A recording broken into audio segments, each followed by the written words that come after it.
How is the first wave different from the second wave? Virulence of the infection is also quite severe.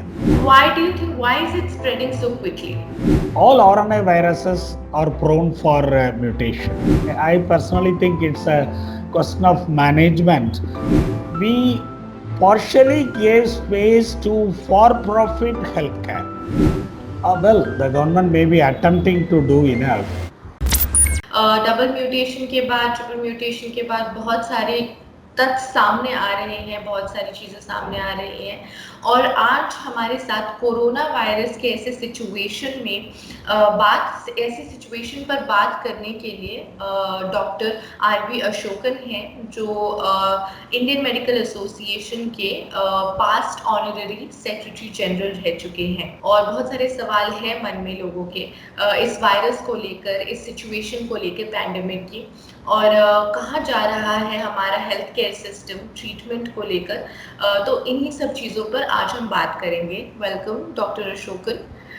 How is the first wave different from the second wave? Can you please explain to me in a very simple way?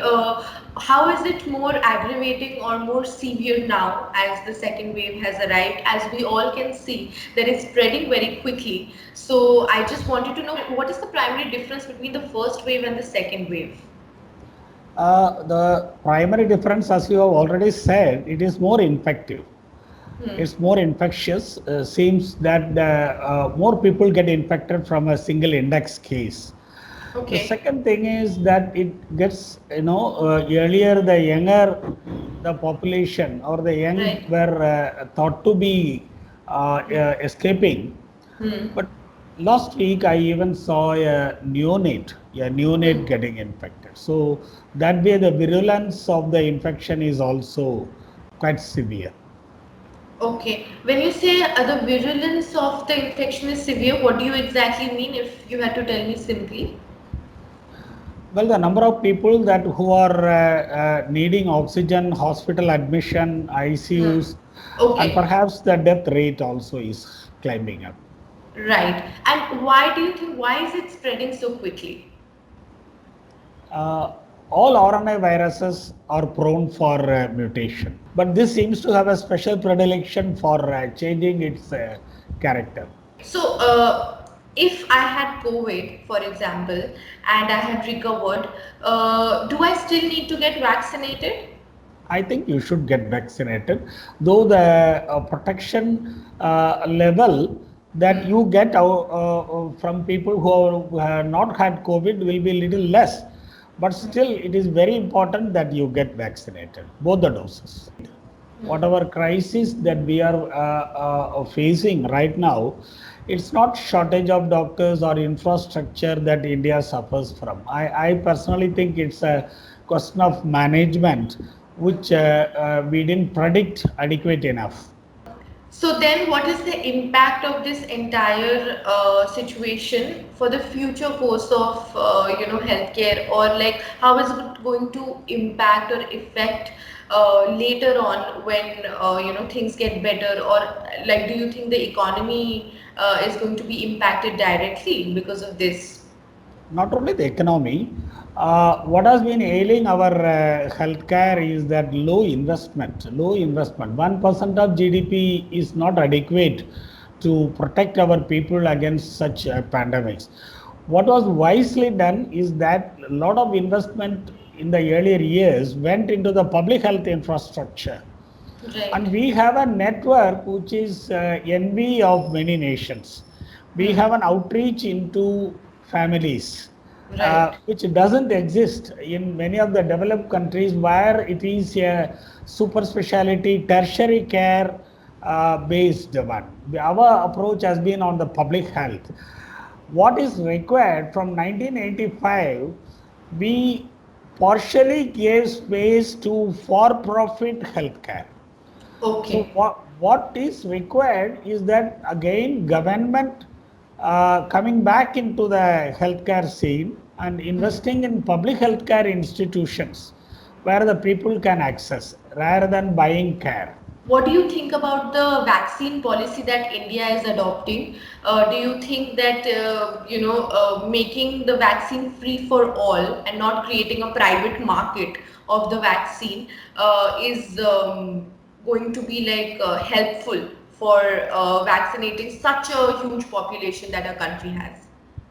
India is not yet ready for differential pricing system. This Okay. may work with certain exclusive societies. Okay. Ours is a large society where it's a low cost economy. Right. And especially in 2020, we find millions of Indians slipped back into poverty. So Mm-hmm. this is may not be the correct appropriate policy right now. Okay. Vaccine has to be given free of cost to all citizens.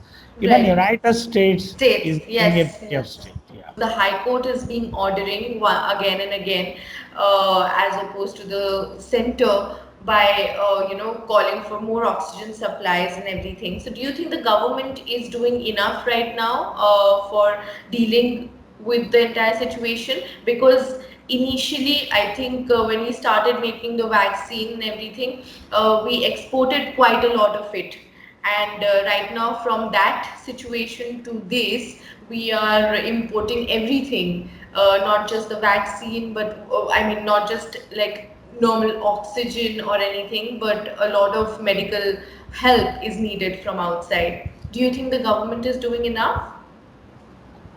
Well, the government may be attempting to do enough, but I think the situation is so overwhelming. There is no point in blame gaming anybody. But Right. certain basic structures, like our federal structure itself, has come under severe strain.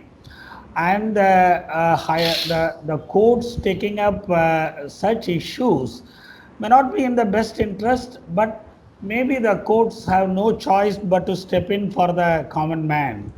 Uh, the government perhaps did very well in the first First. wave, but the second wave perhaps overwhelmed everybody. One systemic limitation which doctors have felt throughout the country is the generalists administering healthcare. Okay. I mean the general administrative setup of the country administering healthcare has come out very poorly in this, and there has been friction across the country with the doctors, with the general administrators. So there is a strong case of Indian medical services in the line of Indian administrative services, Okay. where the highly specialty knowledge of these services will be useful to the country. And Okay. also issues like oxygen Hmm. would have weighed very sensitive with an Hmm. Indian medical services rather than a nonchalant general administrator who looks it as a rather a law and order issue rather than a sensitive human issue. What is it that people need to do right now in order to maintain a sanity in terms of mental health and everything, because we are entering into a very difficult situation, and we have, I think, already entered into one. People are asking questions like, for example, if we are prepared to get vaccinated, I mean all of us are prepared to get vaccinated till August, is it possible to get all for the entire country to get vaccinated till August? Do you think that it is quite a feasible thing, because that is the kind of claim that is the government making?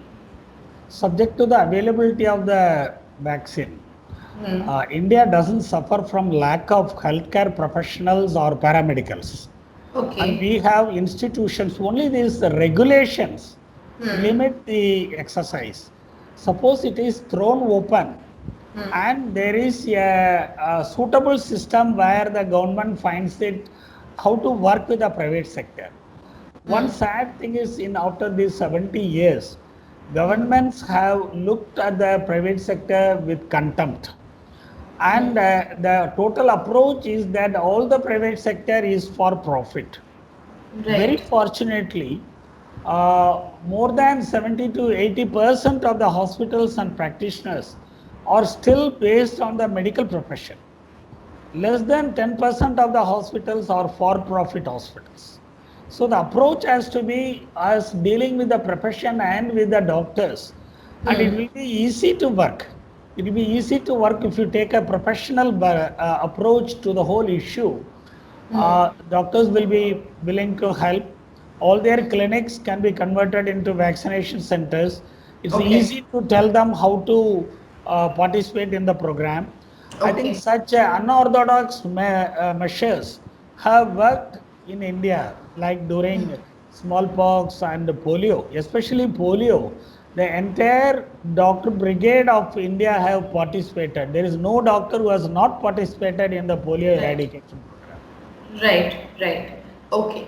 All right, so I think you've addressed a lot of questions that I had around the medical professionals who can, work and help us to understand the situation better, because there are a lot of things that people are asking and even questioning the government in terms of policies or in terms of actions that it is taking. Do you think it's going to have a political impact on the government's treating of the entire situation as well? Health is an important subject. Everywhere else in the world, health has been an important denominator which determines the elections. I don't think why it should not be the case in India. Okay. Okay, that explains, answers my question as well. Thank you so much for giving me your time. I hope, I think people would have also gotten an idea around the situation and how we can actually deal with the entire situation, not just in terms of, mental health or thinking about oneself, how to maintain hygiene and everything and deal with coronavirus, but also vaccination as an important thing to look out for the entire Indian population. Thank you so much for your time.